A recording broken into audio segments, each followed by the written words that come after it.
One fine morning, the sunlight peeked through the bedroom window and shimmered across Abe's tank. Tiny bubbles drifted up from his castle, and the green plants swayed in the gentle current.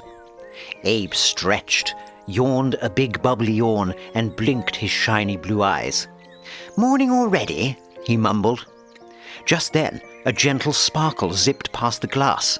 It was Infobug, glowing yellow and cheerful as ever, leaving a trail of glittery dust. "Good morning, sleepy gills," said Infobug. "Do you want to go on an adventure?" Abe perked up. "Always. Where are we going?" "To the garden pond," said Infobug, buzzing excitedly. "It's springtime, and something amazing is happening there." With a splash and a wiggle, Abe leapt out of his tank and followed Infobug out the door. The garden was alive with sunshine and buzzing bees. Birds chirped in the trees and flowers danced in the breeze. Abe followed the sparkling trail of Infobug down the stone path to the pond near the edge of the yard. "There it is," said Infobug, hovering over the water. "See those jelly-like blobs floating near the surface?" Abe leaned closer. "Whoa, what are those?" he said. "That's Frogspawn," said Infobug proudly. "It's where new frogs begin. Each jelly ball has a tiny black dot inside. That's a baby frog in the making." "Frogs' eggs," said Abe, eyes wide. "That's wild." "Yep," Infobug nodded.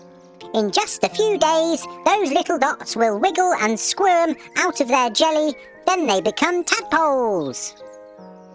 As they sat on a big flat rock near the edge, Abe noticed tiny black shapes zipping through the water. "Are those tadpoles?" he asked. "Exactly," said Infobug.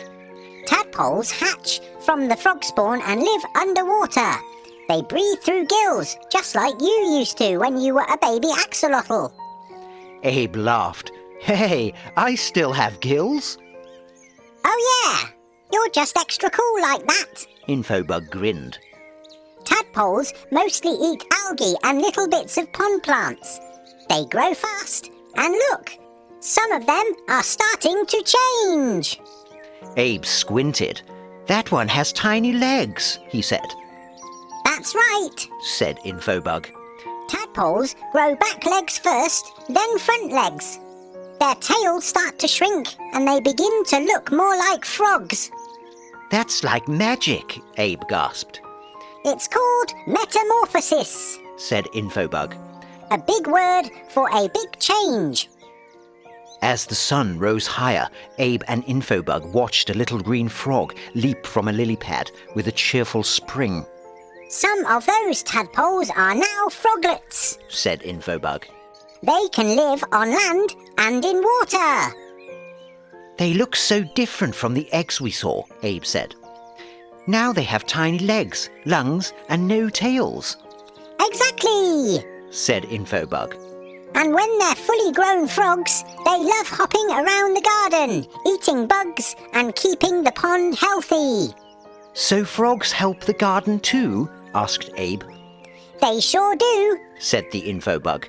"They eat pests, keep the water clean, and even help scientists learn about the environment." Abe smiled. "Frogs are super helpful and super cool," "They really are," said Infobug, doing a loop-de-loop in the air. "From eggs to tadpoles to hopping frogs, a whole life in stages." After one more look at the pond, Abe stood up and waved goodbye to the frogs as the sun started to set. "Thanks, Infobug," he said. "That was the raddest thing I've seen in ages." They both giggled. Back in his tank, Abe floated near his castle, thinking about Frogspawn and froglets. "I might live in a tank," he said, "but the garden's got a lot of stories too." Infobug twinkled beside him. "And there are plenty more where that came from. See you tomorrow, Abe."